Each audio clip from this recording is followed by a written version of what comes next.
Good evening and welcome to the Daily Report. Last year on a day like this, Kenyans lined up to choose a government. Today, two opposing factions, Azimio la Umoja Coalition and Kenya Kwanza, decided that dialogue was the solution in a push and pull that has lasted a year now.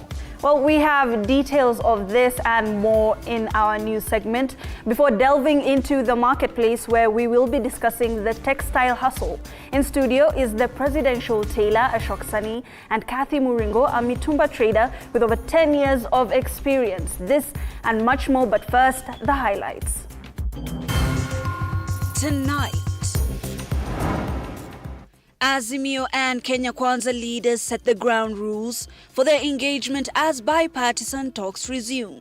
We are here to actually seek the inclusion of the plight of the people from marginalized areas. The media was asked to leave as the meeting kicked off, only to be addressed later. The Salaries and Remuneration Commission, SRC, has revealed an increase of 7 to 10% in salaries for civil servants. 21.7 billion is adding to the wage bill.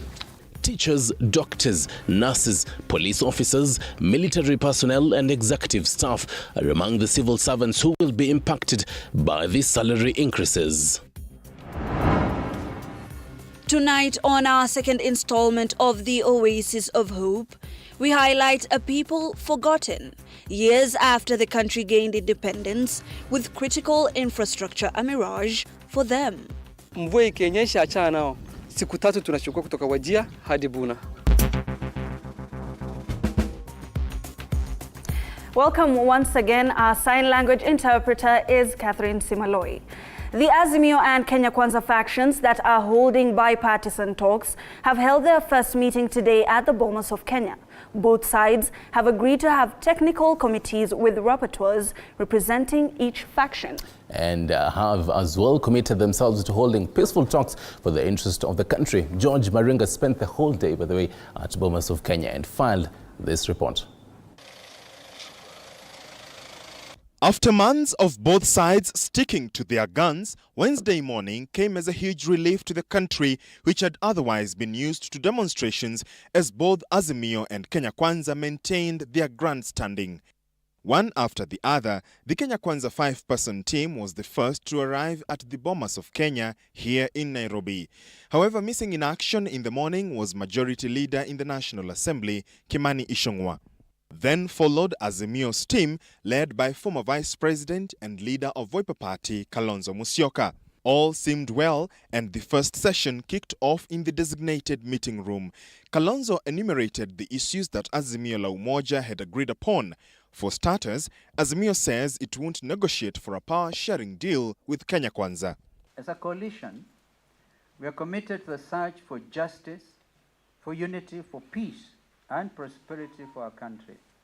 Embu County Governor Cecily Mbarire took the place of Kimani Ichung'wah during the morning session. We want to promise the Azimio team that we are here to discuss the issues as we shall raise them. We will take this process very, very seriously, and our president has directed that we do so, and that will continue to consult both within here and outside in order that we can come up with long-lasting solutions. However, journalists were locked out when the meeting started, contrary to expectations of many who had hoped to follow the proceedings live. This as the wait for Ichung'wah continued. He would arrive later in the afternoon and join the rest of the team. A few hours later, both sides emerged with a consensus. Among them is the establishment of a technical committee with rapporteurs from both sides. Other points of agreement are: we are generally in agreement with the agenda items, but we have to agree on how we frame the agenda because the two sides have the different agenda items. But more importantly, I've said we are going to work as a team. We think that the technical teams should sit by Friday and generate the necessary documents so that on Monday we get moving. By Monday, as agreed, we will have the secretariat that will be supported by Parliament for secretarial services. We also have technical committees backing up each of our teams and rapporteurs on either side. We will agree. We may disagree on some, but we all engage in good faith and with mutual respect for each other and for Kenyans and in the best interest of the country. Wiper Party leader Kalonzo Musyoka will lead the Azimio Dialogue team and will be joined by his DAP Kenya counterpart Eugene Wamalwa, National Assembly Minority Leader Opiyo Wandayi, Nyamira Senator Okongo Omogeni, and Malindi MP Amina Mnyazi. The Kenya Kwanza team will be led by National Assembly Majority Leader Kimani Ichung'wah, followed by his Senate counterpart Aaron Cheruiyot, Embu Governor Cecily Mbarire, Yala MP Hassan Omar, and Bungoma Woman Rep Catherine Wambilianga. The events of Wednesday afternoon that transpired in the room behind me perhaps being the first sign of white smoke in this process, setting the pace for the next stage, which begins next week, even as the two teams decide to work together. George Maringa, TV47 at the Bomas of Kenya in Nairobi. Thank you, George Maringa, for that report. Now, President William Ruto has firmly responded to his political adversaries who have been critical of his frequent visits to the Mount Kenya region, asserting that he does not require anyone's endorsement to travel to the area. Well, the president made these remarks as he concluded his 5-day tour of the region. Elizabeth Mutuku has been following the head of state all these 5 days and now files this report. President William Ruto has responded to his political opponents who've been critical of his frequent visits to the Mount Kenya region, asserting that he doesn't require anyone's endorsement to travel to the area.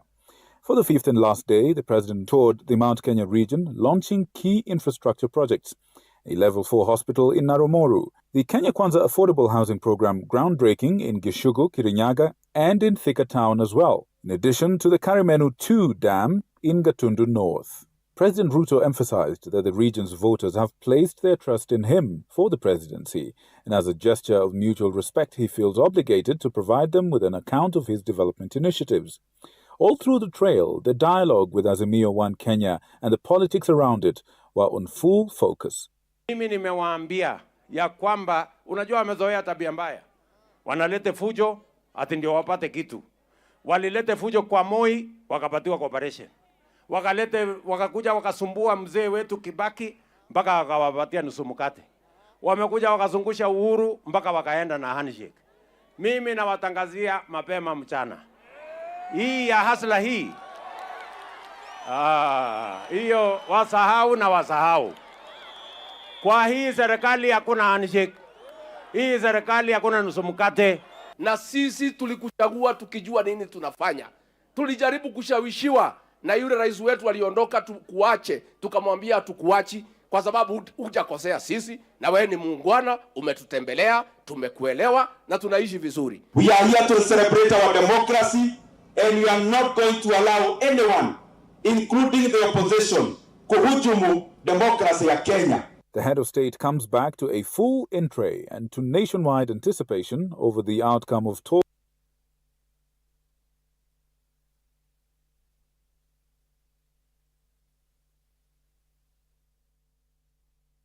All right, we do apologize for that, and Victor Moyakani had that. And Victor Moyakani was with Elizabeth Mutuku in all the way for the 5 days since Saturday, by the way.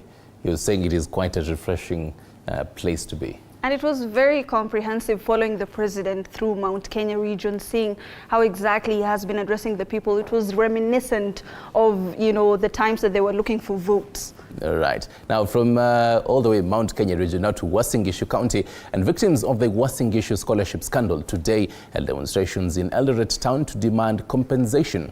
The angry residents marched to the Ethics and Anti-Corruption Commission offices, further urging President William Ruto to intervene. Andrew Nkilemi reports.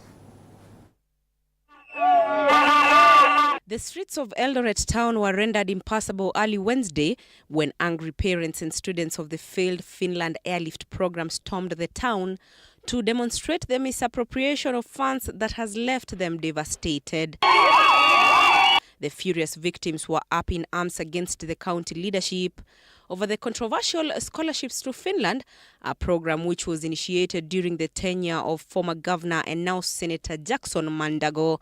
I am the one who handed the victim to the groups lakini watu wa Jonathan B bloggers mko kutete na kusema we cannot do maandamano in Uasin Gishu because here is the motherland of the president. How can you say that, and yet our parents and the victims, they are killed by depression? They wondered why it was taking too long for the Ethics and Anti-Corruption Commission EACC to bring the perpetrators to book. According to EACC, however, investigations into the scandal began in March this year and are now nearing its completion. Wezi tuambia kila siku kwamba it is under review, and it is 6 months down the line. People are depressed, people are sick. What are you doing about it? Early this week, Governor Jonathan B convened a meeting to iron out the issues, during which the victims openly called out the county leaders for neglecting them. You keep lying, you smile at us with a very smooth tongue and very soft face that looks like it is very innocent, but you keep on lying and lying. On his part, former Governor, now Senator Mandago, said he handed over the program to the current administration, with the county's top leadership blaming his predecessor while pointing to a 138 million shilling shortfall in the kitty setup for the program. Andrine Kilemi, TV 47. Right, Andrine Kilemi with that, and she has been invited, to State House on the same. Okay. Now, the government employees are set to lose a raft of allowances in the current financial year, 2023-2024, in a move aimed to contain the country's ballooning wage bill. And as Elizabeth Atieno now reports, in the new salaries review, all state officers, apart from the president and his deputy, are expected to receive a salary increase. Take a look. In its latest review for the financial year 2023-2024, the Salaries and Remuneration Commission has scrapped retreat allowances, sitting and task force allowances for institutional committees. Phase 1, which was implemented in the last financial year, 3 allowances ceased to be payable. These are plenary sitting allowances, ministerial allowance, which resulted in an annual total cost saving of 1.7 billion, and taxable car allowance resulting in a cost saving of 9.7 billion over a 4-year period. The Daily Subsistence Allowances DSA has also been reviewed, where allowances for local travels will not be payable for locations within 50-kilometer radius of respective duty stations for the affected state or public officers. Commuter allowance is being reviewed? No. The reason is a question about affordability. Yes, we do acknowledge that cost of living will impact all elements of remuneration, including commuter. However, we've been taken through the economic realities by the CS. State officers are projected to receive a salary increment of between 7 to 10%, which will be backdated to July 1st as the effective date. However, the president and his deputy's salary will be retained at 1.4 million and 1.3 million Kenya shillings respectively. In 2022-23, we received requests of 8 billion and only approved 4.2, which is about 52%. The new salaries review, which has been allocated a whopping 21.7 billion Kenya shillings, has seen the teaching service receive the largest allocation at 9.5 billion Kenya shillings, followed by the uniformed and disciplined forces at 4.5 billion Kenya shillings. County governments are set to receive 4 billion Kenya shillings, while the civil service is set to receive 1.8 billion Kenya shillings. 21.7 billion is adding to the wage bill. So the whole issue is, can you afford it? Can the National Treasury afford it? You are adding to the total wage bill. The increase maintains the trajectory towards achieving the wage bill to revenue ratio of 35%. According to SRC, salaries for state corporations above the 50th percentile shall be retained, while those below will be raised so as to harmonize the country's salary structure to achieve equity and fairness in the public service. Thank you. Elizabeth Atieno, TV 47. Right, interesting times, big pay in these harsh economic times.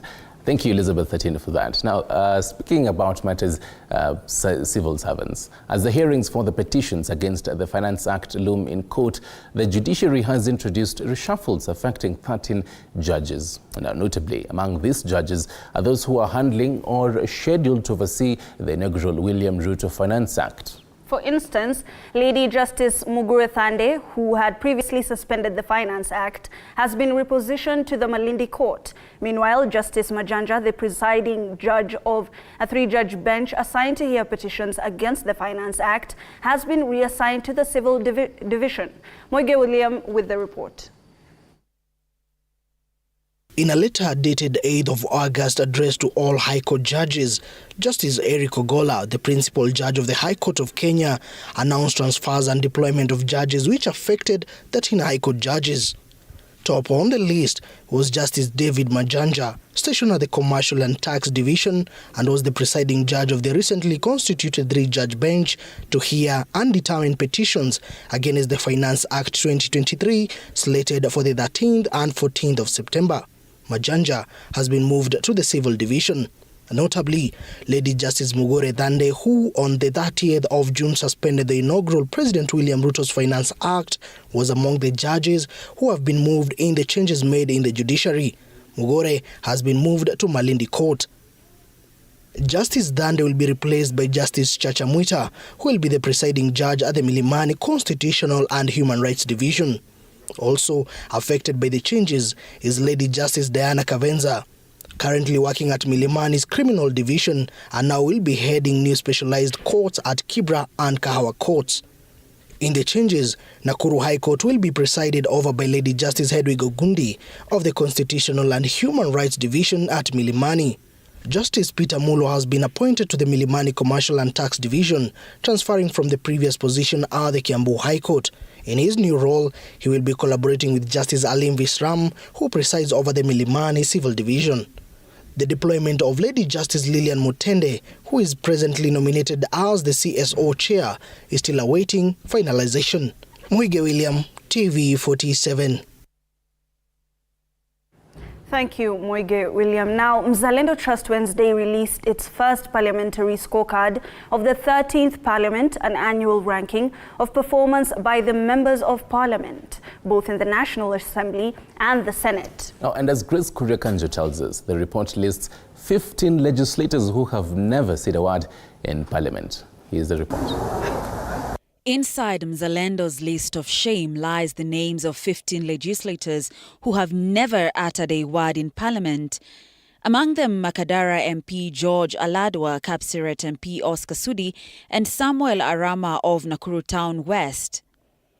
Additionally, there are 8 MPs who are yet to make a maiden speech in the House. They include Ronald Karauri of Kasarani, Mohammed Saud of Mvita, Paul Chabor of Rongai, Ernest Kagesi of Vihiga, Elizabeth Kailemia, Meru Woman Representative, Muthoni Marubu, Lamu Woman Representative, Joseph Iraya, nominated Member of Parliament, and nominated MP Teresia Wanjiru. However, there are those on the list of fame as the most active members of Parliament. They include Makali Mulu of Kitui Central, Beatrice Elachi of Dagoretti North, James Nyukal of Seme, Ken Chonga of Kilifi South, and Geoffrey Kiringa Ruku of Mbere North. Among the issues the most active members spoke about include public investment initiatives, non-performing loans in public debt, vetting of cabinet secretaries and housing in Kibra. On average, a member of the National Assembly spoke 10 times.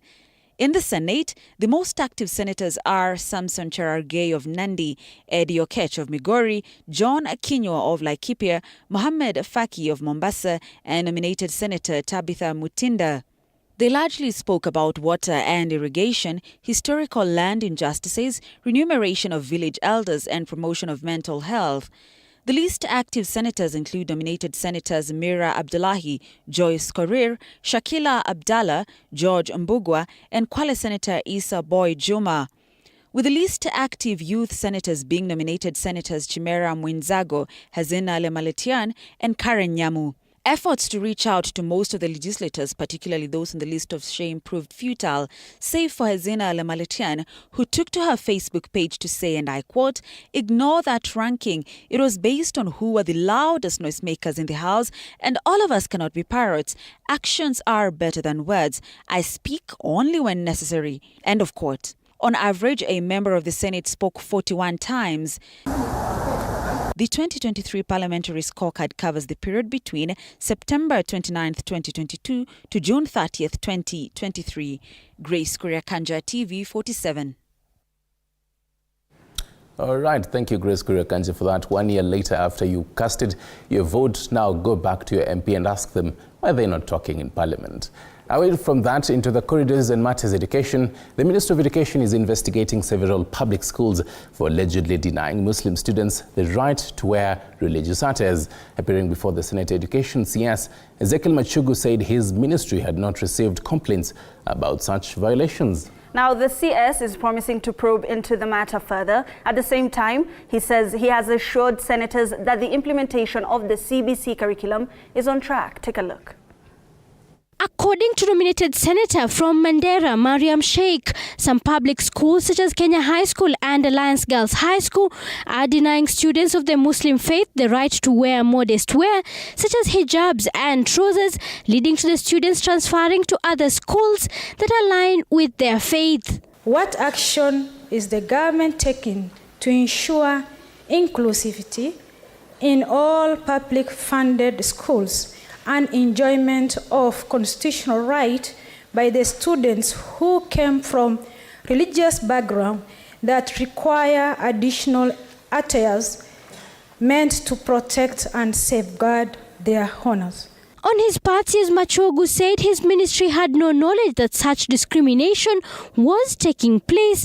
Machogu saying that such acts are infringing on the rights of those students. I assure the members of this August House that we have zero tolerance to any such kind of discrimination, and that indeed as a ministry, as a sector, we will be able to make sure that we undertake the necessary remedial action where we find there is a violation in this. The Ministry of Education has now issued a directive to all schools to allow students to wear religious attires like hijab and turbans, and to also allow learners the opportunity to observe religious rites and prayers.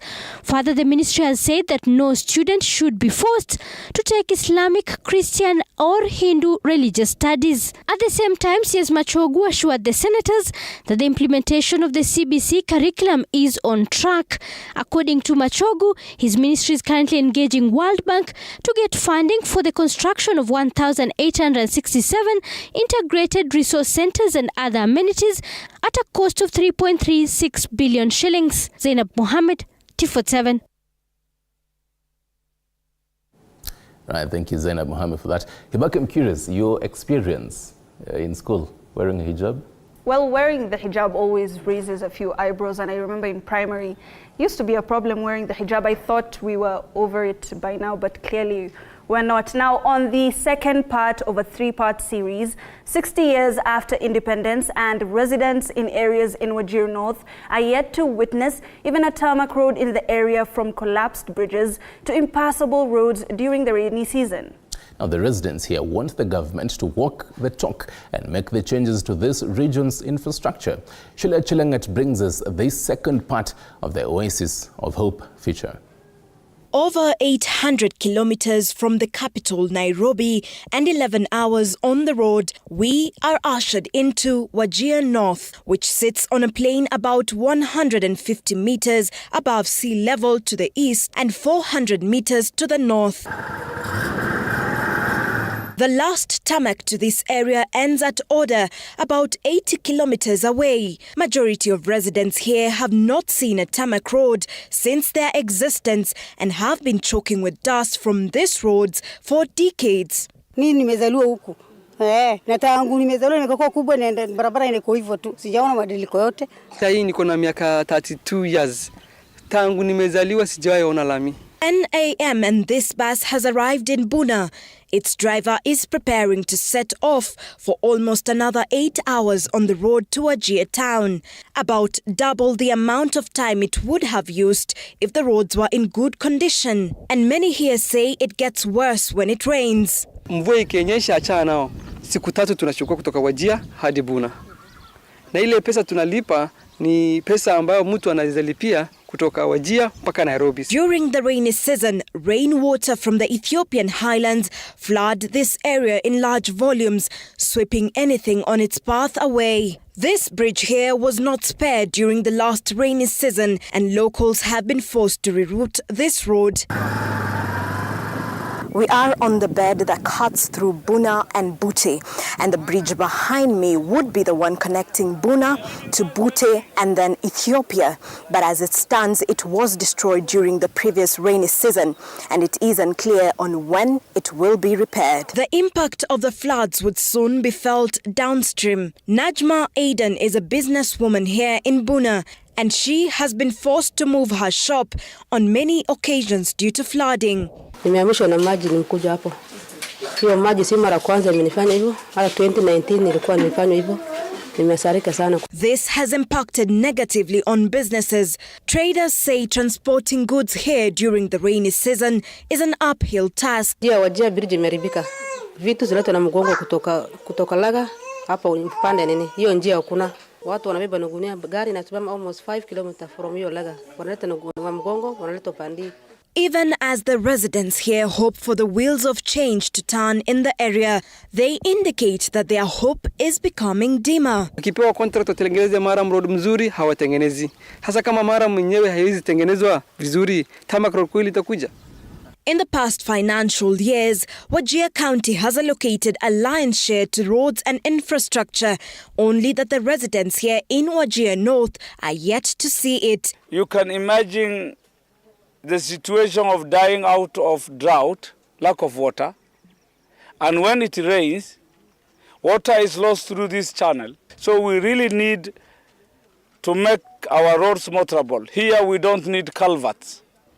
We need a big bridge. Many are hopeful that if this becomes a reality, then the face of this dusty town will be uplifted. It is a sad state of affairs here in Wajir, with most saying they have not seen even a tarmac road since they were born. And the question that now lingers among most is, why have they been forgotten? Sheila Chelangat for TV47 in Korondile, Wajir North. The second part of the Oasis of Hope by Sheila Chelangat. If maybe you missed the first part, it's already on our website and on YouTube. You can catch that. And the third part will be coming very soon. Of course, we have to keep up with that.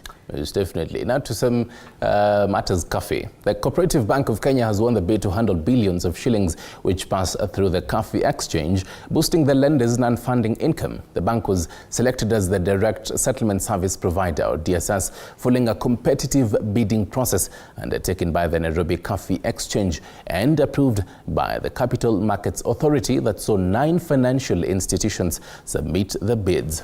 Now, during a meeting with coffee market users, among them brokers, traders, warehouse staff and farmers, the Ministry of Cooperatives Principal Secretary Patrick Kilemi said the DSS will lead to a speedy and transparent clearing and settlement of the coffee proceeds to the farmers.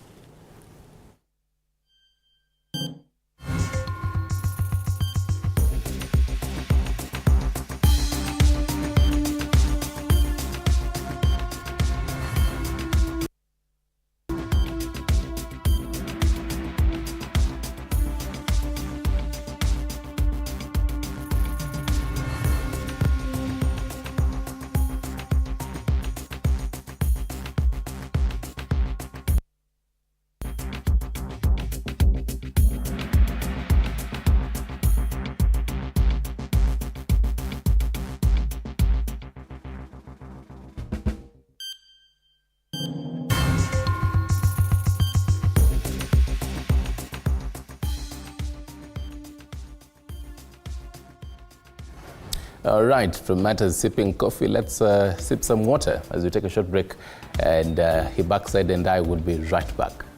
I had to use that. Oh my goodness. Let's go for a short break.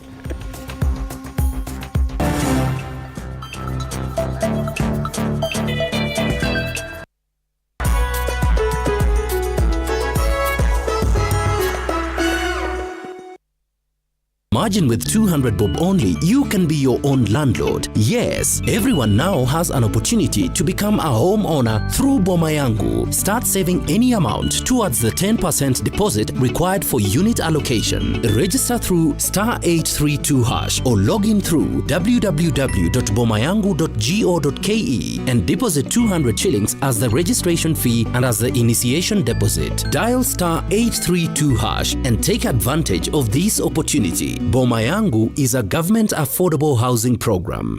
Welcome to the Mwai Kibaki Convention Center, the premier events venue. Our state-of-the-art facilities are designed to meet all your needs, from large-scale conferences to intimate meetings and everything in between. Located in the heart of Thika, the Mwai Kibaki Convention Center offers stunning views of the city skyline and is easily accessible from all major transportation hubs. Our facility features ample parking, free Wi-Fi, advanced audiovisual equipment, and our technical team is always on hand to ensure your event runs smoothly and seamlessly. Don't take our word for it. Make your next event unforgettable at the Mwai Kibaki Convention Center. Contact us today for bookings and reservations. Email multimedia@mku.ac.ke or call us on 0708 212204 or 0727 441733 or 0721 438 629 to learn more about our services and book your event. Radio 47 tuko nawe mchana kutwa na usiku kucha. 95.7 Taita Taveta.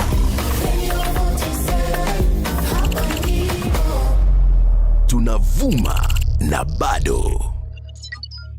Do you want to advertise your business or product and you are on a budget? Then Marquee Africa is the site for you. To advertise, upload a picture or video clip of your business or product and let the clicks get you clients. Get 4,000 clicks for as low as 1,000 bob. Get the app on the Google Play Store or iOS App Store or visit the website www.marquee.africa. Terms and conditions apply. How much? No.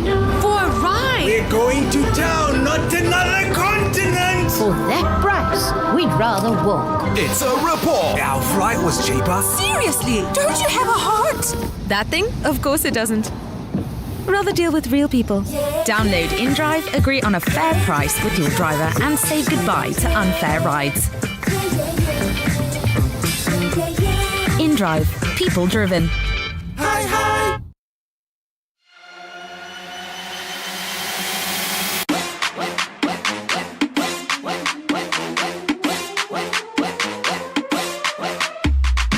Kwa mirindimo kem ya michezo, mahojiano ya kipekee na mabingwa wetu,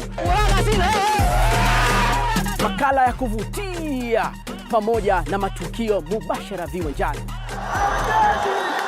Shabiki, tutapiga mbizi katika kila kiwanja, ndani na hata nje ya nchi. Mtazamaji, uko tayari? Ni kazi michezoni ama michezo kazini? Ungana nami Ahmed Bahaj, sajili mpya nimefika katika kipindi cha kipekee Mchaka. Zitatoka cheche, tutapiga mstari chini yake. Si bora michezo, ni michezo kwa ubora wake. Mcheche.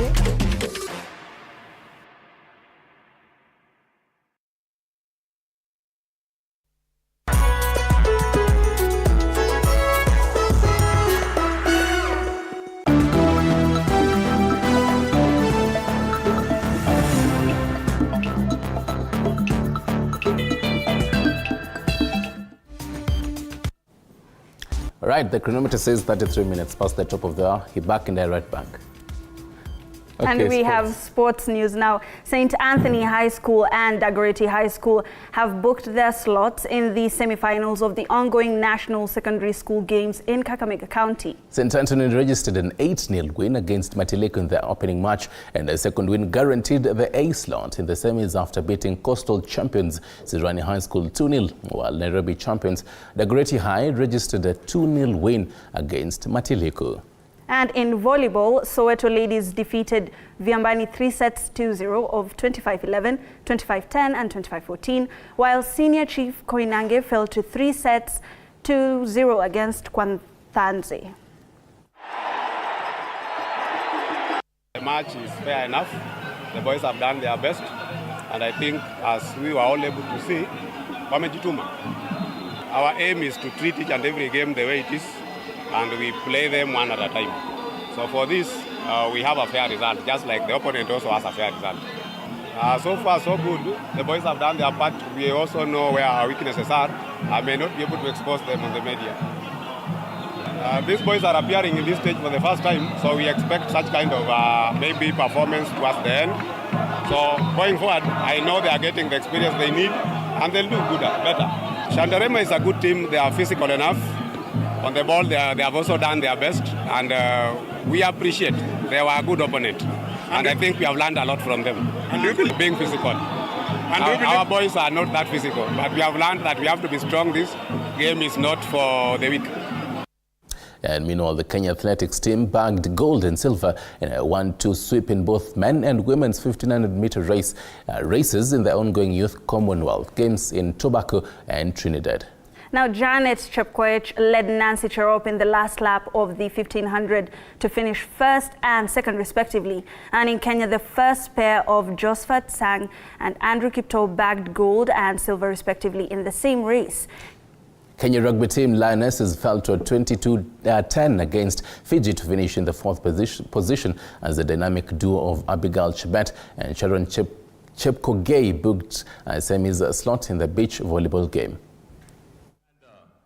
Followed by Willie from Tanzania, followed by the other Kenyan is Lamisi, followed by Williams of Australia, now being turned off. 2 laps to go. As they come into the strip! As they come into the strip! It is Kipkuri! Kipkuri! Kipkuri! And on the outside, the other Kenyan, that is Alamisi! It is Kipkuri or Alamisi! Kipkuri to the left! Kipkuri! Alamisi! Kipkuri! Alamisi! The news that matters the most is the one that hits close to home. When disasters strike, we are there to inform you. When the bullets are flying, we tell you who's shooting and why. Reporting on your victories, your health, your money, your security, your past, present, gave and Kariobangi future. Sharks the lead from the penalty spot in the 33rd minute as Victor Ngune doubled the advantage in the 47th minute as Fiston Abdul Razak scored a consolation in the 53rd minute. Now Bidco will play Kariobangi Sharks after beating Rainbow FC 2-0. Mita mbili. Geoffrey Onyango! Geoffrey Onyango anawatangulia. Anainua kidogo kwake Simon Abuko Munala. Simon Abuko! Timothy Havi, super defending. Toka mlinda lango wakati wakiingia tena Leon Levitt Otieno. Hatari kule langoni, jaza kitu ndani ya kamba hapa. Baada ya kuandaliwa pasi maridadi sana na Leon Levitt Otieno. Sajili mpya huyo Victor Ngume. Halid Juman jaribu kuchenga mtu hapa.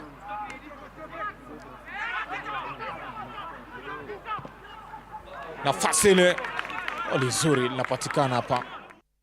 And Kenya Commercial Bank sports teams have continued their preparations for the upcoming Kenya Institute of Bankers Interbank Sports Competition scheduled for September 23rd to 30th this year at the Kenya School of Monetary Studies. Now, the bank is building its teams that will compete in various sports disciplines at the 37th edition of the tournament. Great Region trials are set to be conducted at the Nakuru Boys High School on August 12th, while Western, Coast and Central regions will conduct their trials at Kasagam Secondary School, Mombasa Sports Club and Thika Stadium respectively. KCB Group Director Marketing and Communication Rosalind Kishuru noted that the bank is looking forward to improving its rankings during this year's competition, and that is why it has embarked on a rigorous selection process to build a competitive team, or rather competitive teams that will represent the bank well. The morale is very high in the camp. We have a good coach, and we have a lot of technical plans that we have, including formations that we're trying to put in today. So at the end of the day, there's pressure from the team. There's a pressure caused by the expectations from the bank, because last year in the last tournament we were runners-up. So the best we can do this particular year is to ensure that we correct mistakes that we did in the last tournament to be able to clinch this particular silverware this particular year. So that is our main objective. And I just want to say that with a lot of confidence that we've prepared a good team, and in our inter-regions ball games, we're able to pinpoint and select some very, very good players from outside Nairobi, and they're doing very, very well. They have coped up very, very well with the team, and we are gelling as a team, and we're making it better every other day. We train every day, and after every particular match, we review our matches and improve to ensure that we do better in our next game. So we take each game at a time.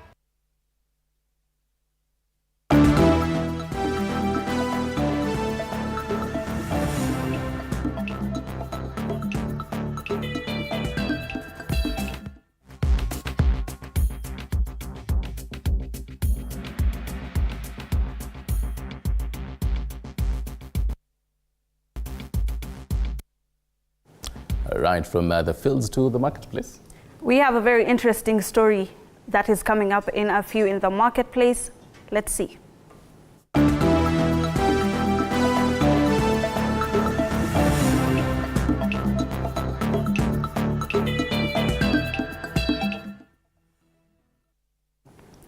Now, the world of garments and clothing in the Kenyan scene has been evolving since time immemorial.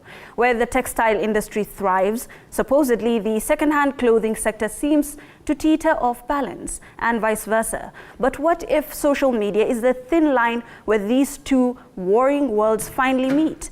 Tonight, for the marketplace, we highlight Maureen Katha, a Gen Z who uses her influence on the interweb to sell carefully selected thrift clothing and venture further by making her own custom pieces from popular finds. Take a look.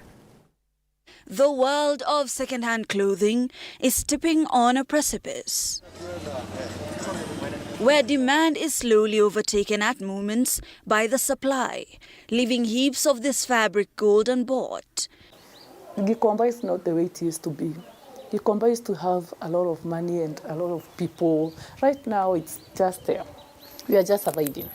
A ban on mitumba in 2020 and subsequent threats to close off the trade after has led to a decline in need of a business that sustained millions of families in the country. But the ingenuity and necessity to supply her schoolmates with camera pieces to keep up with fashion trends carved a niche for her, which was further propelled by increased demands to replicate a single popular piece. Me dressing up in school, during classes, people used to ask me where I get clothes, and I used to tell them I'll look for maybe a denim jacket and get it for you, or purchase it for you, and then maybe the weekend nitakuletea. That's how it started. And now after campus, I saw it fit to start an Instagram page, since all my classmates walikuwa wameenda different places. She now focuses on balancing the sale of her own custom designs and thrift finds on Kairetu Apparel. I think the making of the clothes and selling them gives you like validity. It validates you in some type of way, seeing that people love your design, love your work. On my post on my personal page, I can tell like what people want, because my thrift store is influenced by my own style. So I try to get what I'm wearing to my clients. This is now emerging as the new face of the clothing trade, a metamorphosis that embraces all for survival. A very interesting story there. And Katha K is a Gen Z thrift seller and cloth maker, and she's found a very interesting way to take designs that she gets from her thrifts, makes them, and then sells it to her niche market. In studio, we have Kathy Muringu, who has had 10 years of experience in the mtumba trade, and we have the presidential tailor, Ashok Sunny, and of course, we're going to be leading this conversation, trying to see what exactly the textile industry has been going through, how it has grown, and how the youth can make money from it. I'll just start with you, Ashok, and of course, there's a very interesting question that a lot of Kenyans are wondering about, and from your professional view, why do you think that maybe the president has been taking up countersuit so much? One thing I'll say, the reason he's doing that basically is to support the local industry, because of all the presidents that have been there, of all the leaders that have been there, people leading, you've never had someone taking so much interest in Kenyan made. Giving power to the people who are using their talent to make garments, and is embracing the African cut, showing that we don't have to wear suits all day. We can wear the African cut, represent the African look. They call it the dictator look most of the time because most of the old dictators used to like the kaunda suit. But that's to show that the Kenyans can make garments good enough for leaders to wear. Yes. And maybe I could just throw that to you, Kathy. There's a lot of questions raised, especially when it comes to the mtumba industry. Do you feel like as a country we've grown to embrace this particular sector? And do you think that we've Kenyanized it? Yeah, mtumba in Kenya is in us. It's in our blood. Like I was saying yesterday, it is feeding millions of people. It is cheap. Let me say it is cheap, affordable for so many people. And I also said yesterday, if we can't afford food 3 times per day, how are we going to afford the suits worth thousands of shillings, you know? Yes. So that is where mtumba is in Kenya. Let me talk about Kenya because I am Kenyan. It feeds so many people. It is what gives us our money. That's where we get our money. That's where so many people get their money. And what can I say? It touches everyone from down there to up there. Right, Kathy, there's a lot of questions on protectionism, and people like Ashok probably who make custom-made pieces feel like maybe the mtumba sector is leaning into them. Do you think that these two sectors that are within the textile industry can find a way to, work with each other? I think so. I think we work together because there are materials that come from outside, imported, not the new ones. There are some that come from maybe Canada, from the USA, and they still use them.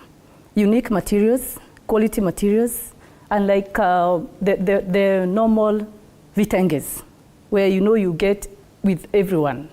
The good thing about mtumba is it is very unique. So if I can get a good material from Canada and give it to him to make me something for myself, I wouldn't mind. So we can still work together. Yeah, in so many ways. Maybe, Ashok, what do you think about what she just said? Do you think that some of your designs are maybe inspired sometimes by pieces that are gotten from the mtumba industry? What's your personal experience of this? Actually, to be quite honest, I also started from mtumba. I didn't just start making garments just from scratch. I used to get pieces from mtumba and customize them. That's how I learned my trade on how to make garments.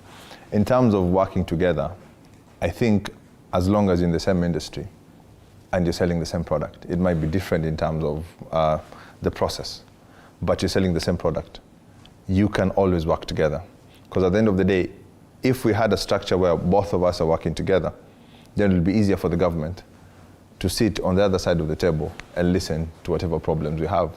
But the thing is we have never been in a point where we can sit down, come together, come up with a common cause, and then present it to a sitting where you can have the stakeholders make decisions and improve on both sides.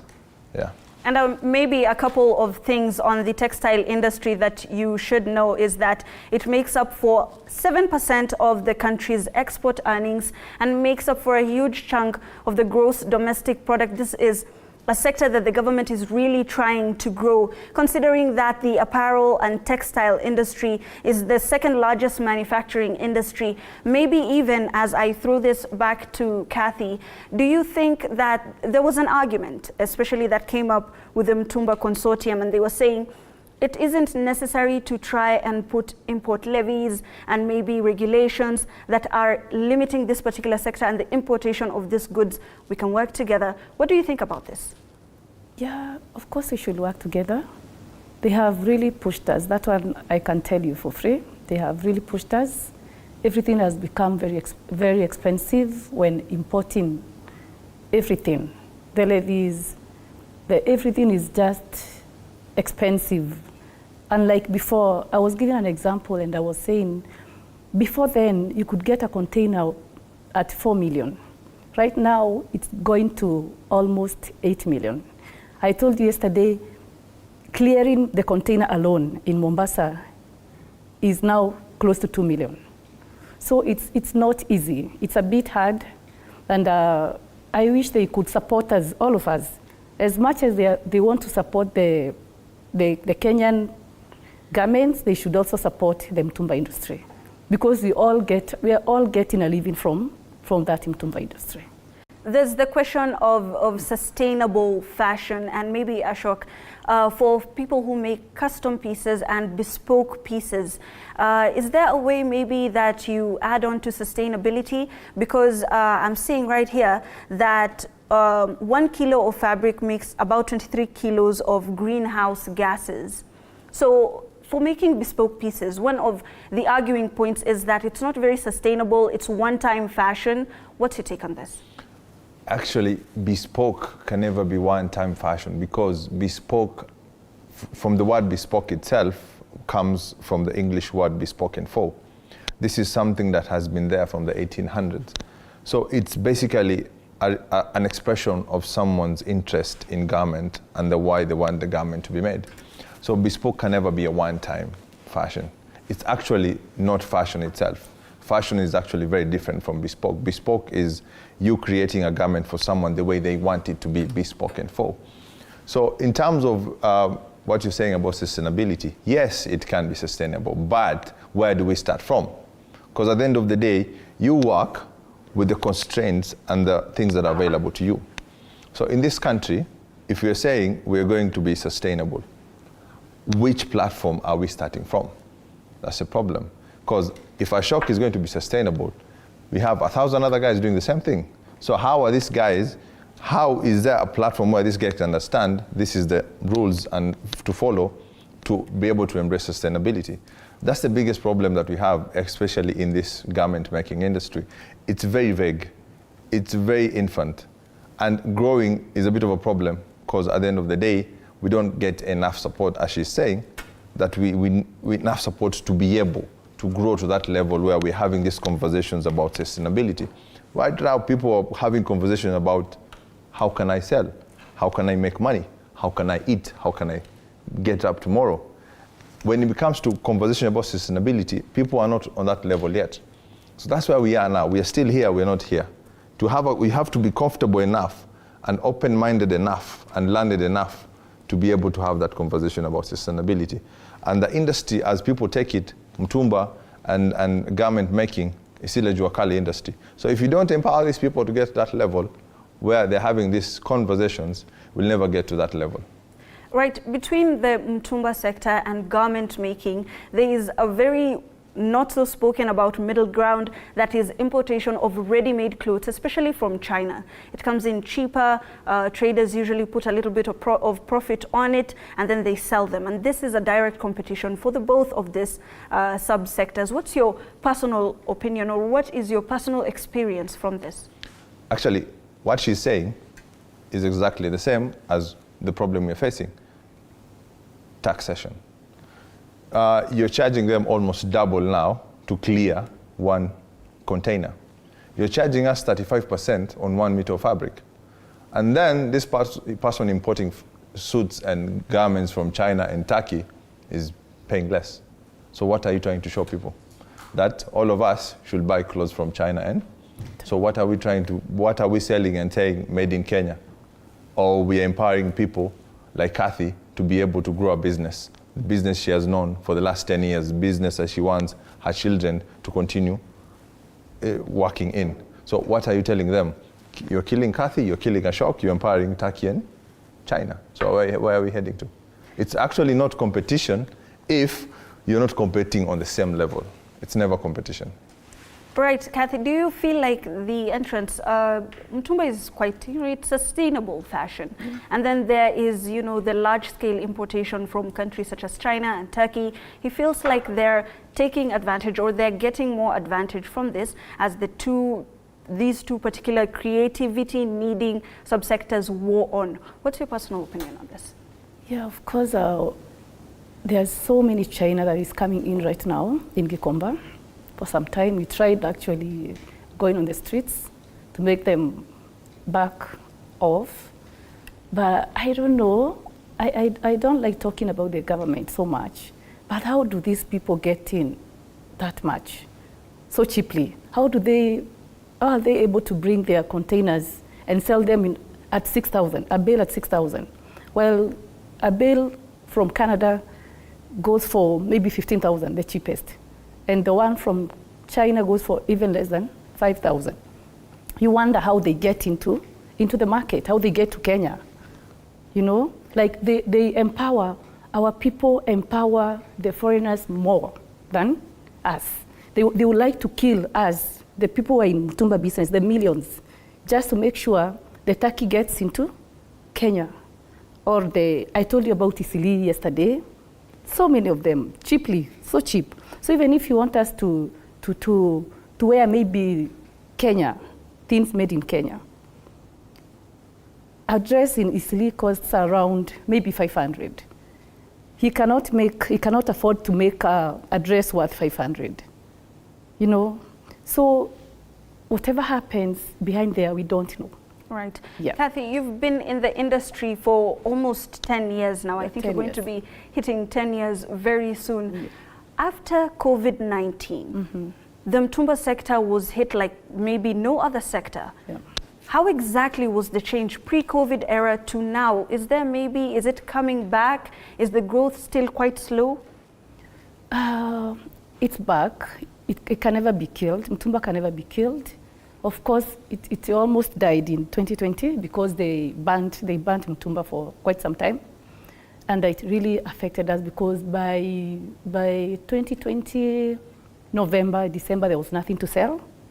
But now, immediately, it was returned again to the market. We started selling, they started coming in, but very expensive because there were no clothes to sell anymore. Even now, I think there is that problem from out there where they used to pack them. I think it's not there anymore. The clothes are not like before. It's not the same thing. Things have become very expensive since then.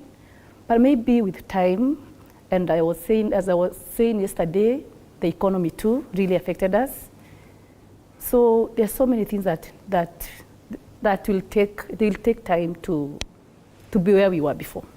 Right, and I'm glad you mentioned the economy. We have a few facts from the textile industry that maybe is an interesting highlight as this conversation continues. The cotton, textile and apparel industry, as I said earlier, is Kenya's second largest manufacturing industry after food processing industry. And this is an industry that the government is trying to grow, considering that the manufacturing industry is to be grown from 7% to 20% in the next 5 to 10 years. The sector contributes to about 7% of the country's export earnings, even more in the gross domestic product every single year. second-hand clothes imported in the last year are about 183,504 tons, which a lot of people usually have a problem with, considering that the revenue that was generated from second-hand clothing importation is about 15.8 billion shillings from which is about 128 million shillings. So the revenue doesn't necessarily go with the importation that has come in. And the concern of people is, where is all of this cloth, or where are all these bales going? They believe that it's not very sustainable to have it in the country at this moment. When it comes to sustainability, second-hand clothes are known to be sustainable. However, they say there's a lot of dumping of garments that are no longer in use. What's your take on this? Oh, whether it's our mtumba that is not going to use, or the new clothes, I'm sure you have a dress somewhere from Turkey. I know you have from Italy. You have something maybe made for you. If you're not using that dress, you're not going to use it. Whether it is mtumba, whether it is from Turkey, whether, you know, a garment that you don't want to use, you will not use it. So all these things have places to go to. So many places to go to. And I can assure you, when there is money running in the market, you can sell all of them, because people need them. You don't buy something that you don't need. Right. Yeah. And speaking of money running in the market and money running around in the economy, Ashok, the Finance Act has come into play in the recent past, and of course it's still a matter of contention. However, it will have some impact in your particular sector. Are you feeling this pinch? Do you think that maybe for the youth who are looking to come into making their own pieces and creatively make designs, do you think that this is going to be a hindrance? We've been feeling the pinch ever since even before they started this Finance Act. It's been pinch after pinch for the last 5 years. I think we will feel it definitely, of course, because it is going to affect the circulation of money in the economy. And I need you to have money in your pocket for you to come and purchase a garment from me. I need money in my pocket to go and purchase something from her. So it has to be a circle. So if people don't have money in their pocket, definitely we cannot trade comfortably. Commerce cannot be comfortable. So that, at the end of the day, we need money in the economy.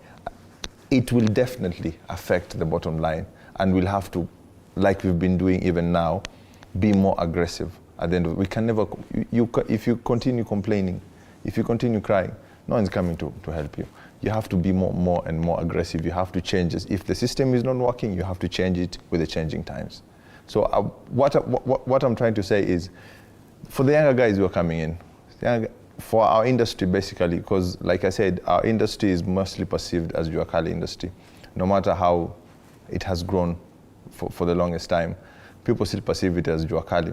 For the guys who are coming in from the university, from the colleges, there is a platform these guys can grow from, but there's no clear structure where they can grow their art. If you go to Europe, if you want to be a designer, you'll go for an internship.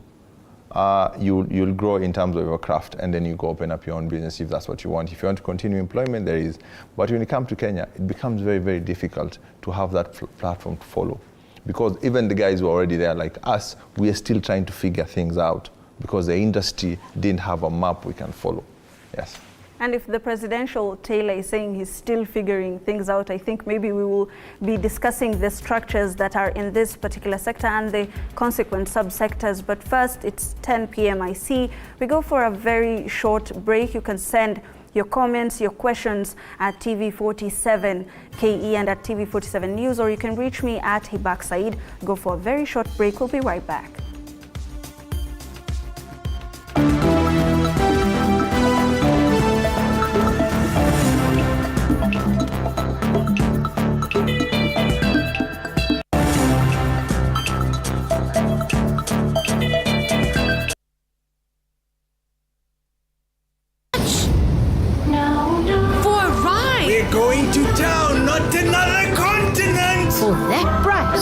Rather walk. It's a report. Our flight was cheaper. Seriously, don't you have a heart? That thing? Of course it doesn't. Rather deal with real people. Download InDrive, agree on a fair price with your driver, and say goodbye to unfair rides. InDrive, people driven. Radio 47 tuko nawe mchana kutwa na usiku kucha. 95.7 Taita Taveta.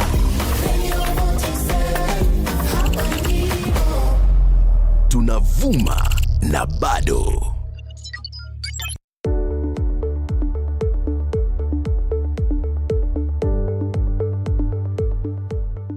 If someone faints, ensure to do the following. 1. Lay them down. Kneel by them. Raise their legs and give them fresh air and monitor them. If they are slow to recover, treat as unresponsive and call for medical assistance.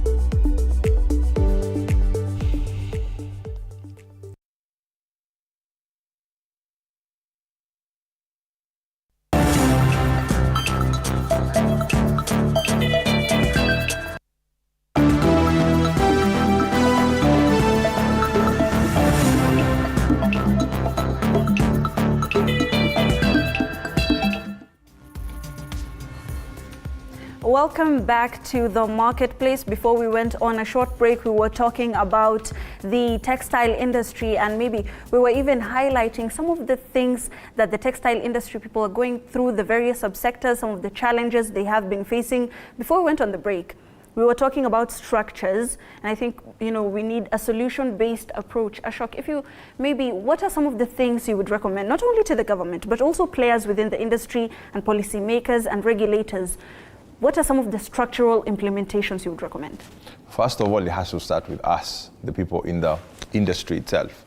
We have to create a platform where we grow the industry from within, because we have a lot of talented people out here, designers, tailors, cloth makers, artists who want to grow their art and careers in this kind of industry. Because you have a lot of problems with people coming in from the university. They think that if you want to start this kind of business, you open up an Instagram page, you do a few garments, and then you start posting, and then you're sitting back there and waiting for clients to come. It never happens like that. So the market itself is very different. So us guys who are in the industry have to create a platform where these guys can come in, be absorbed in the industry, learn on how the industry is and the marketplace, and then they can grow by themselves. Secondly, the institutions who are providing education based on people who are supposed to come in this industry, they have to rethink the syllabus, the way it's set up. You take someone to a tailoring school, you teach them how to tailor. This is how you cut, this is how you create a pattern, this is how you stitch, this is how you do your finishing, then that's a garment. And then what? Are they going to buy the garment? No, they have to sell. How do you sell the garment? The market is very different. This is not Europe. This is not Gucci, Louis, or Prada. This is Kenya, this is Africa. The market is different. How I'm able to sell a garment to you is very different. Mass production is not a very viable thing here when it comes to garment making, because we don't have our own fabric. Right. Employment, labor is very costly compared to other places. So we have to be able to create a syllabus where these people can make garments and sell to the market. Third thing is the government. The government has to come in always. These taxations and cost and everything else is bringing that industry down, and the industry hasn't grown yet. It's still growing. So to take it to that level, they have to sit on the table and decide that us, the guys who are in the industry, are supposed to be on that table to have that conversation. If you impose taxes on us, we'll pay because we'll have to eat. But this cost at the end of the day affects the bottom line of the business and the growth of the business. Right, and maybe speaking about some of the things that would be implemented, I'm sure, Kathy, you usually have a lot of conversations with people who are within the Mtumba industry, even in Gikomba, and you have, the possible solutions that you could be giving to the government that could remedy the situation and the decline that we are currently seeing. What are some of them? Ours is not as complicated as theirs. It's very simple, actually. So long as there are containers coming in. The only problem, the biggest problem of Mtumba is the taxation, as he's saying, because it's importing. And everything that is imported right now from outside is very costly. The taxes, the levies, there are so many charges that you're given to, for us to be able to bring the container to where we are, it's very expensive. So I think they should only just be considerate. Right. And maybe, Kathy, you've had a tremendous amount of experience in this particular sector. For maybe the new entrants in the sector, some of the youth who are looking to go into Mtumba, they don't know what type of bail that they should be choosing. I feel like you've perfected that art in your own way. Maybe if I buy a bail and then it comes with maybe gothic costumes of something or something of that sort, I won't be able to sell them. What are some of the tips and tricks you would give them? They should know the suppliers. Like me personally, I deal with known suppliers. I can't just go and pick a bail to sell or to open. I am very keen when I'm choosing a bail. I know the suppliers, at least the suppliers. There are suppliers in the market that people know, that are known for so many years, that have nice things. But you just don't go blindly. Before then, at least right now we are there to teach people how to choose a bail, or we choose for them. Before then, you could only go to a shop, buy. That's why you used to hear that bail in a choma kabisa, because no one ever used to talk about it. But right now we are there, the online team, we are there to teach them, to show them how I can actually even sell you a bail, come with you and open with you, just to show you how good it is, because I know the supplier. Yeah. And speaking of creativity, Ashok, we've seen the story of Nkatha and how she maybe takes up some of the more popular pieces, and then she comes up with her own design, and then she sells it, in a manner that, it's already appealing to her customer base. Do you think that maybe there are more extensions on creativity that you could give to the youth on how they could take up things that are already there, transform it, and then make a business out of it? Actually, that's how basically I started. I'm here because that's what I started doing. You get pieces from there, you alter a bit, you add something to it and sell it. Because when I started, that was 10 years ago like her, you could not basically just go buy fabric and make and sell. It was very, very hard. So the only thing you could afford if you're in school and you want to start a business, it's Mtumba. You get a shirt, you alter it in a design that looks good, and then you sell it. That's how you learn on how to grow and build the business. Because not all of us will start making garments today, but you use what you have to make something out of it. And Mtumba is a good basis to start from, because already you have pieces that have already been made. So all you have to do is use your creative mind to invent that piece to become something different that you can sell. And that's how you create your own market. And you say growth is a gradual thing, Yes. which is very interesting, especially for a lot of the youth. There are people who watch you and they say, Ashok is already doing these designs for the president. I feel like I should be getting there faster. They've been doing it for 3 months. What would your advice be?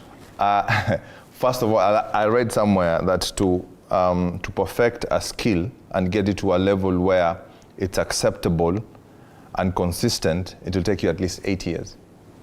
And the problem we give most of the youth these days, they want to make money tomorrow. I'm struggling today, I want to make money tomorrow. It's a very gradual process where there's peaks and there's valleys. You have to, on the peak, you have to maximize. When there's a valley, you have to learn from it. For example, I've been doing this now, this is our 10th year. And you've suffered more than you've gained.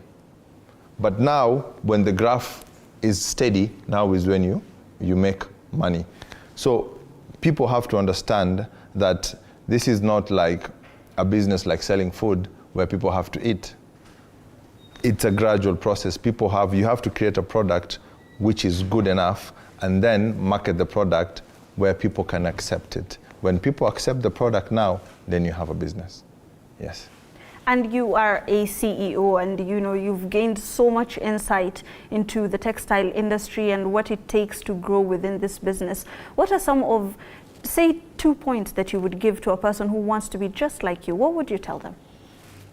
Be authentic and be patient. Because all the mistakes you do is just a learning curve. It's never an ending mistake. Every mistake you do, it's a learning curve. and also the good things that you do, maximize on them, but always maintain your uniqueness, because that's your selling point. One of the central points that we have found for both of these subsectors is the need to join hands and have a united front, especially when you're sitting at the table of policy makers. Kathy, you've been doing this for a number of years. Have you maybe conjoined or come together with other players within your industry and taken or tabled your problems to the government of the day? Yeah, we usually do. Actually, for so long it has been happening. There's another time I had a show that with one of our leaders, and they had actually gone to the ministry, to Moses, to talk about it, and they discussed a lot about it. So I hope wherever they are listening to us, and they will not kill us. They should at least support us, because all we need from the government is support, not banning. They're not killing the Mtumba industry.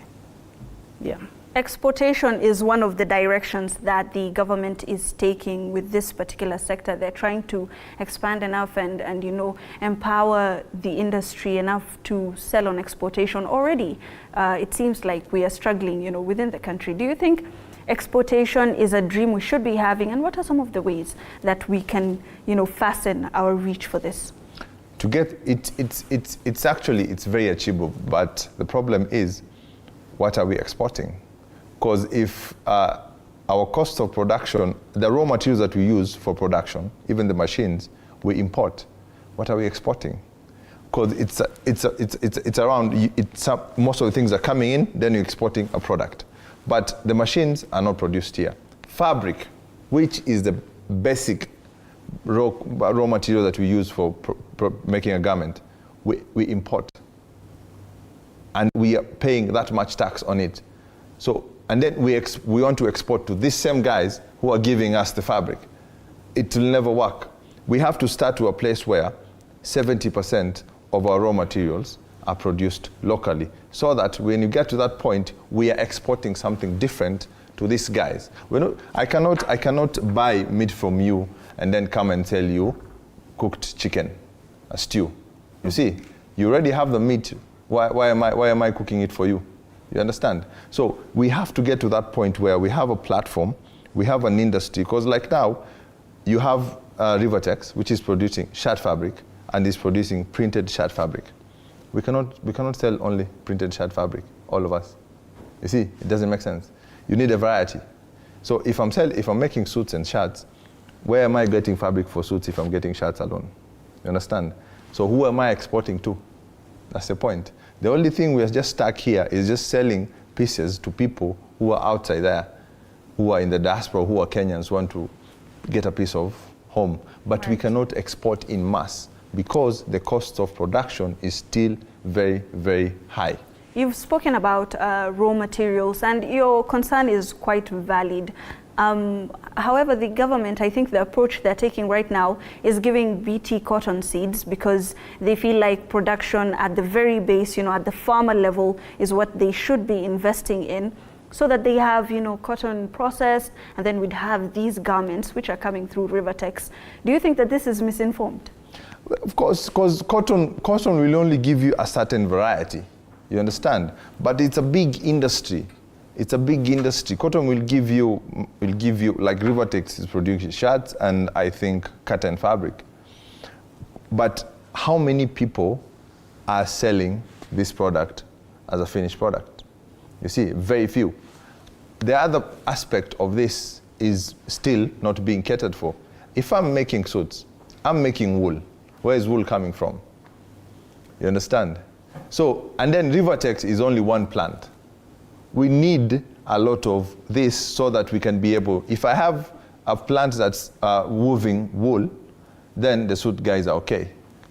Cotton, the shirt guys, or maybe the kitenge guys are fine.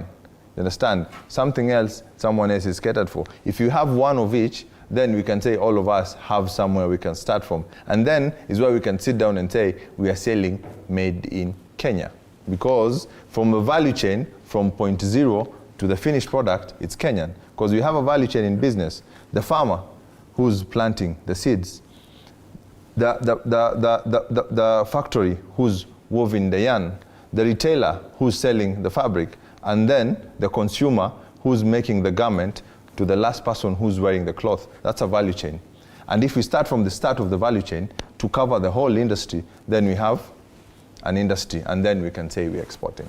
And speaking of industry, before we even delve into that matter more, one of the major problems that the Mtumba industry is facing at the moment is the fires that are engulfing the toy market and Gikomba. It seems like they're always interchanging. Do you think that maybe there are ways that this particular subsector can insure themselves? Do you think, what are some of the suggestions you would give? Is insurance, open to a lot of the traders? Do you think that they should be learning on this? Yeah, people used to insure back then, but now it reached a point that the fires were too much. And people, I think, were just tired of even insuring and getting paid just a little of, maybe you brought a container yesterday worth you 5 million. Maybe the insurance will pay maybe $1 million, because they're also tired of the fires, because they come all the time. I told you yesterday, I went there, down there, 2 weeks ago, and I was shocked, because before then it used to be a place, it was a huge market, not only for people who sell pieces, but for people who sell bills. It was a huge market. You could not go around in a day through the shops. But right now, everything is on the ground. I think I only found like 10 traders who are now down there. It is all fire, smoke, and it's very sad. I don't know the reason for the fires, why they are always there. I don't know. But right now the buildings have come up, actually. If you come to Gikomba now, the Gikomba we knew 10 years ago is now different. Now there are so many buildings coming up. We're actually now in buildings. Not the market anymore, the Mabati stores, all of them are gone. Developments, especially in, as you said, value chains, is very important. When you're talking about bespoke pieces, I feel like your business is quite solitary. Have you maybe talked to other makers, designers, people who make garments? Have you come together so that you have a unified voice, especially when approaching policymakers? Yeah, there's Kenya Fashion Council, whose primary role is to be able to consolidate all of these people in the industry and be able to have one voice to present to the government. And I don't know how much progress they've made, because I haven't seen any from my side. But at the end of the day, there is a voice. I don't know how much is being heard or how much is being presented, but there is a voice, and there is a platform where the government can say, I can refer this to this group and listen to what the problem is. But at the moment, as we have a new government, they're also still trying to figure out most of the things that they are doing before they get to a point where, because like you said, we are subsector. They are sectors. So before they get to subsectors, it will take time. So we are just here waiting, sub-waiting also at the end of the day for them to get to us. Sub-waiting, you say. As the conversation comes to a close, and I think we've discussed so much. You've said 35% goes into taxation, some of per meter of fabric. That is. What are some of the solutions that you would give? What are some of the ways that you would encourage, especially for the Ministry of Investment, Trade and Industry, to take up to upgrade or ensure that your subsector is doing well? Because the first problem I got actually from their side, from the government side, what I had is, it's a problem for us, like the garment makers, who are making garments from fabric and selling, to track our contribution to the economy. Because most of our people usually don't pay a lot of taxes, because it's mostly an informal sector. That's what they perceive it as, an informal sector. So being able to invest in that sector becomes a problem, because you have to make money to invest money. So if the sector is not making a lot of money, then, because these taxations are high, these guys cannot afford to pay that much in terms of, especially the guys who work day to day in making garments. Okay, Ashok is a bespoke tailor, but you have a tailor there who has a small business and is trying to make garments and sell. So how much is he going to pay in terms of taxation? Not much. So the government cannot track their contribution to the economy. So that becomes a problem. So that's where now we have to find a middle ground where we can be able to say, okay, we can make, these guys can pay this much tax so they can be able to contribute to the economy, and then the same money can be tracked back into the sector itself so that it can grow. Cushioning in terms of the taxations and importations and creating those industries where we are on the top of the value chain, not the final part of the value chain, being able to invest in education, being able to invest in these institutions so that these guys who are coming up can be able to find somewhere they can grow their craft. Yes. All right, upskilling, of course, is a very major, one of the most major solutions that they could possibly have. What are some of the solutions then that you would give, especially to the youth who are coming in? You're talking about having specific skills that are going to propel you. What are some of the creative insights that you could give them? That's basically, like I've said, the problem usually comes in is you're youthful, you have energy, you're creative, but you don't have a platform. So when you don't have a platform, don't try to create the platform right away. Try to learn from the people who are in the industry. I might not be as good as the next person you think is good, but I can teach you a few things on how to build your own craft to get to that level where you want to be. I can be a stepping stone.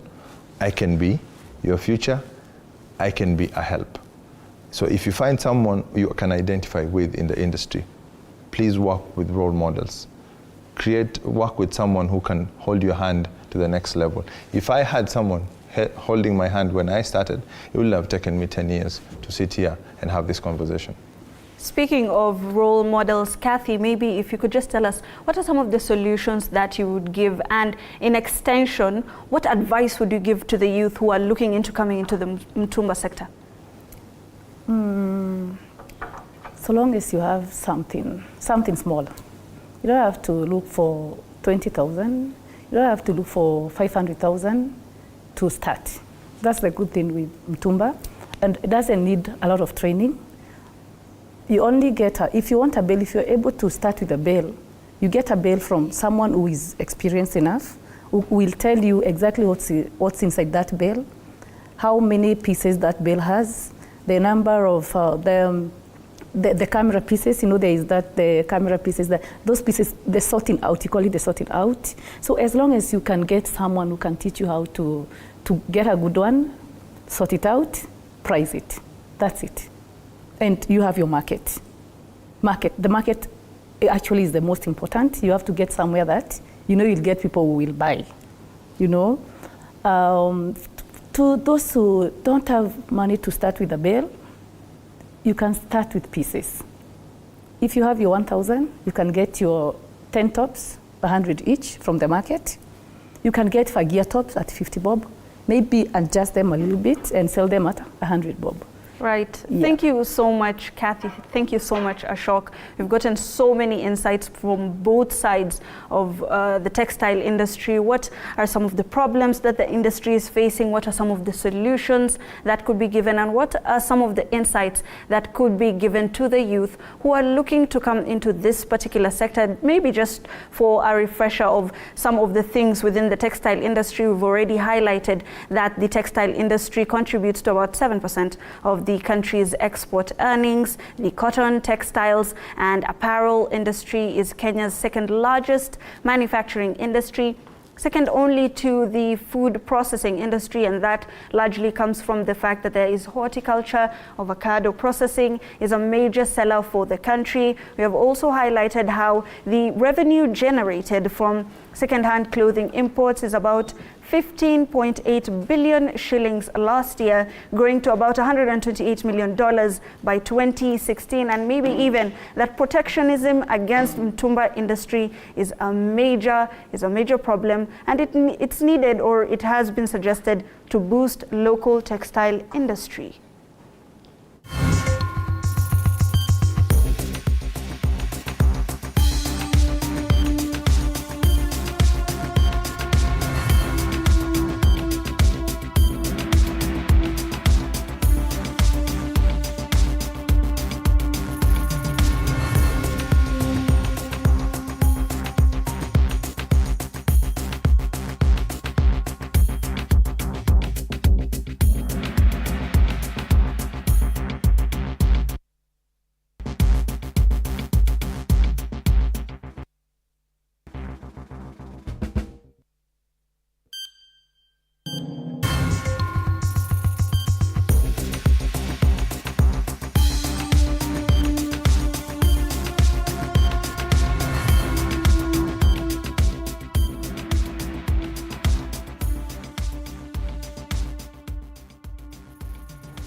Right. Conversations on the textile industry. A lot of people seem to have started from the Mtumba business. Have you ever thought about it, Stanley? Not yet, but then I am always curious why men's clothing are way expensive than ladies. I'm pretty sure Aisha could tell you, even for bespoke, by the way, we as bespoke lovers, you'd go and find a whole suit, just the whole of it, into millions of shillings, by the way. So and maybe, Stanley, I feel like, is it maybe from a lack of creativity? Do you maybe think that you guys, if you went thrifting at around 5 a.m. like us ladies usually do, you'd get maybe custom pieces also? the thing about bespoke, you really have to have it. There's no way around it. So, so basically, I'd want, a particular piece, like what I'm wearing. Well, it's not really Kenyan. It's a whole Italian piece, So you'd really want that, and it's definitely way expensive than I'm pretty sure what you're wearing. Oh, for the love of God. The thing about suits, Stanley, is that I feel like maybe if you took a few thrifting lessons from women, you maybe would find a bespoke piece from a person who is your exact measurements from another part of the world that you could maybe use instead of bespoke pieces. Well, most definitely. I've written all those particular pointers down here by Ashok and Kathy, most definitely, and I'll use them, maybe get a cheaper, bit. But then asante sana for your feedback and all that. Even also the whole, point on matters, the whole fires in toy market,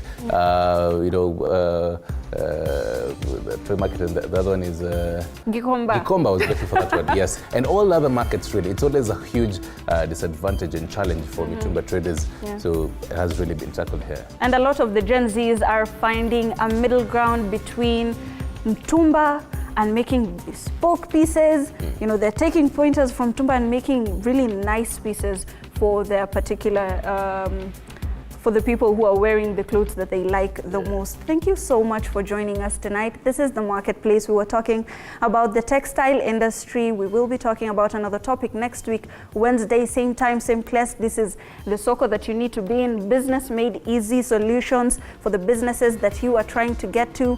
And we generate or we circle around problem-solving and solution-based approach for the youth who are looking to make money. Most definitely. And from the cameras in Mitumbas to cameras and lights out right here, Hibak and I are out. But then we meet